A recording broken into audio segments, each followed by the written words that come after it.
बिहार विधानसभा चुनाव के दूसरे चरण के प्रचार अंतिम चरण में है। इसी कड़ी में यूपी के सीएम योगी आदित्यनाथ ने अररिया जिले के सिकटी विधानसभा क्षेत्र में जनसभा को संबोधित किया।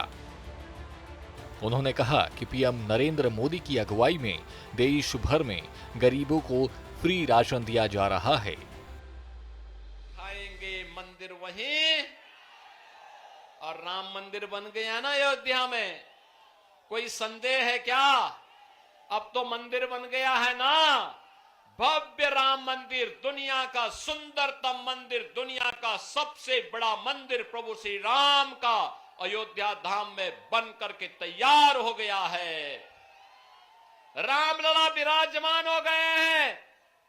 रामलला के साथ अब भगवान राम के साथ माता जानकी भी है, बजरंगबली भी हैं, लक्ष्मण जी भी हैं, और अयोध्या के इंटरनेशनल एयरपोर्ट का नामकरण महर्षि वाल्मीकि के नाम पर हो गया है। बहनों और भाइयों, वहां पर रेन बसेरा का नामकरण निषाद राज के नाम पर, और जहां श्रद्धालु और भक्तों को प्रसाद बनता है उसका नामकरण सबरी माता के नाम पर। और यही नहीं, अगर अयोध्या में रामलला का भव्य मंदिर बना है तो एनडीए की डबल इंजन की सरकार सीतामढ़ी में भी मां जानकी का भव्य मंदिर का निर्माण कर रही है। नेतृत्व में 80 करोड़ गरीबों को फ्री में राशन, 50 करोड़ गरीबों को 5 लाख रुपए का स्वास्थ्य बीमा, प्रतिवर्ष 5 लाख की स्वास्थ्य सुविधा कहीं भी देश के अंदर लीजिए, कोई दिक्कत नहीं। 46 करोड़ लोगों के बैंक में खाते खुल गए, यानी कांग्रेस और आरजेडी की दलाली बंद। मोदी जी ने पुख्ता व्यवस्था की। और यही नहीं, 12 करोड़ अन्नदाता के किसानों को प्रधानमंत्री किसान सम्मान निधि, 12 करोड़ गरीबों के घर में शौचालय का निर्माण, 10 करोड़ गरीबों को रसोई गैस का फ्री कनेक्शन। याद करिए, इसी कनेक्शन का कांग्रेस के लोग 50,000 25,000 रुपया वसूल कर लेते थे। मोदी जी ने फ्री में हर गरीब को कनेक्शन उपलब्ध करवा दिए।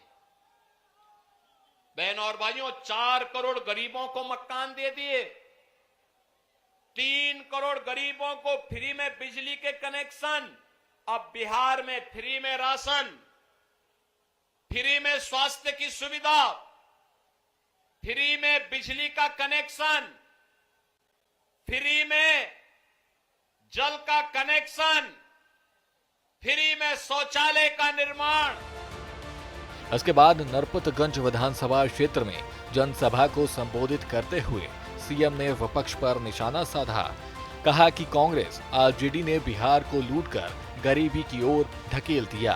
2005 में जातिगत नरसंहार, अपहरण और भ्रष्टाचार का राज था। अब एनडीए सुशासन ला रही है। दुनिया को ज्ञान देता था, नालंदा जैसा विश्वविद्यालय देता था। जिस बिहार ने दुनिया को ज्ञान दिया, उस बिहार में निरक्षरता क्यों बढ़ गई? कौन इसका अपराधी है? जो बिहार शांति और भक्ति की धरती थी, आखिर उस बिहार में जंगल राज क्यों आ गया? इसके लिए कोई अपराधी है तो कांग्रेस और आरजेडी बराबर की अपराधी है, बराबर की अपराधी है। बहनों और भाइयों, इन्होंने यहां के समाज को बांटा, जाति को जाति से लड़ाया, और फिर इसके बाद जातीय सेनाएं खड़ी करके पूरे समाज को बांट करके खानदानी माफिया को बिहार के अंदर अराजकता पैदा करने की पूरी छूट दे दी। परिणाम सबके सामने है। बिहार अपनी पहचान के लिए मोहताज हो गया।